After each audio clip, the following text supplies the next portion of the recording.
Changing my room from this to this radically transformed my life. And I want to tell you why. But in order to do that, we have to go back. 8 months ago, I was just like everyone else on self-improvement. I was doing the basic things. I was lifting weights, I was reading, meditating, but there was nothing really differentiating me from the pack. And at this time, I was focusing on my health. I was doing many different things to improve my health, like improving my sleep, my diet, getting rid of the harmful chemicals we're exposed to. But this video is not about health or meditation.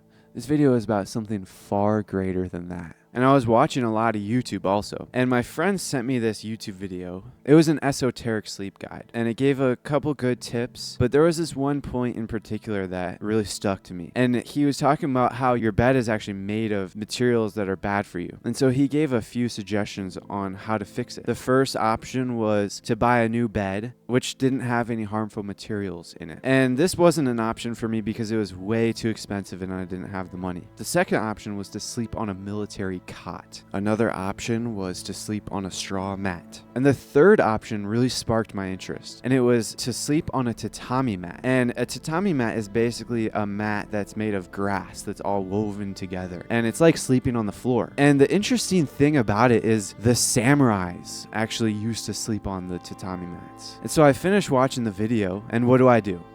Absolutely nothing. Relatable, right? You watch an entire YouTube video through and you don't take any action. So I go on with my life, and a couple weeks later, I wanted to get consistent at meditation because I'd been meditating for maybe a year at that point, but I was not consistent. And so I'm trying to figure out what's the easiest way to meditate consistently. And so the solution was to make sure that I'm meditating every single morning in a location that I'm guaranteed to be at every day, which was my bedroom. And so I'm meditating in my room in the morning, and I find that it's difficult for many different reasons. I tried to meditate on the bed. It was too uncomfortable because I was sinking into the bed. I was trying to meditate on the floor, which was an issue because I kept on slipping and sliding. And another issue was that the environment was just not optimal. I didn't realize it at the time, but all of the objects around in my room were actually extremely distracting to my subconscious mind. And so after a couple days of meditating, I'm getting frustrated because it's just not enjoyable. And in an instant, I get a vision, and I remember that tatami mat from a couple weeks earlier.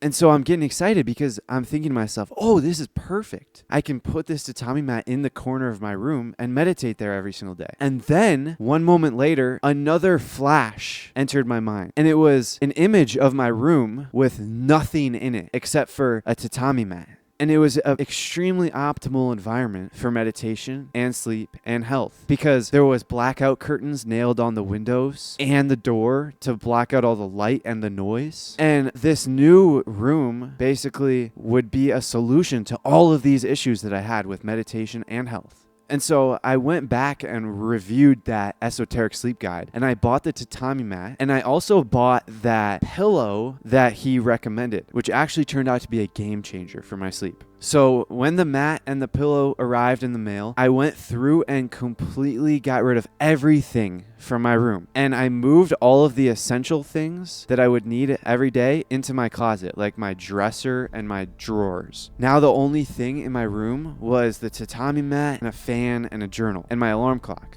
The true value of my newly transformed bedroom did not come from being consistent at meditation or improving my sleep or improving my health. Yeah, those were good benefits, but the true value came from something that I didn't come to understand until much later. And it stems from this one principle that says, humans have a tendency to hold themselves to a standard in parallel to their environment. So 8 months ago, my bedroom was average. It was common. Many people had this type of bedroom. The majority had this type of bedroom.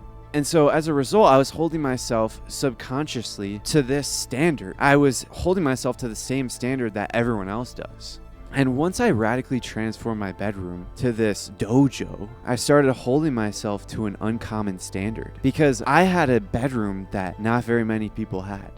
And that's the type of standard I was holding myself up to now. I found that I had a much easier time doing all these things to better my life because of this subconscious standard that I was holding myself to that was parallel to my environment. And that was what differentiated me from the pack. Now I had the extreme advantage of holding myself to the uncommon standard. And I applied this same principle to many different areas of my life, like my workspace, my desk, even school. I realized that school was not good for me, and so I graduated early so I could get rid of that environment. But it's not just physical locations. It's also the state that those locations are in. For example, if your kitchen is always dirty, the dishes are always stacked in a pile, well then that's the standard you're subconsciously holding yourself to. The same applies to if your room is completely clean all the time. Well then that's the higher standard you're holding yourself to. So you create a standard for yourself subconsciously based off of your environment. And with this new understanding of just the value behind your environment, what changes to your environment make the most sense to your goals? Do you have extremely ambitious goals? Well then that requires extremely ambitious changes to your environment.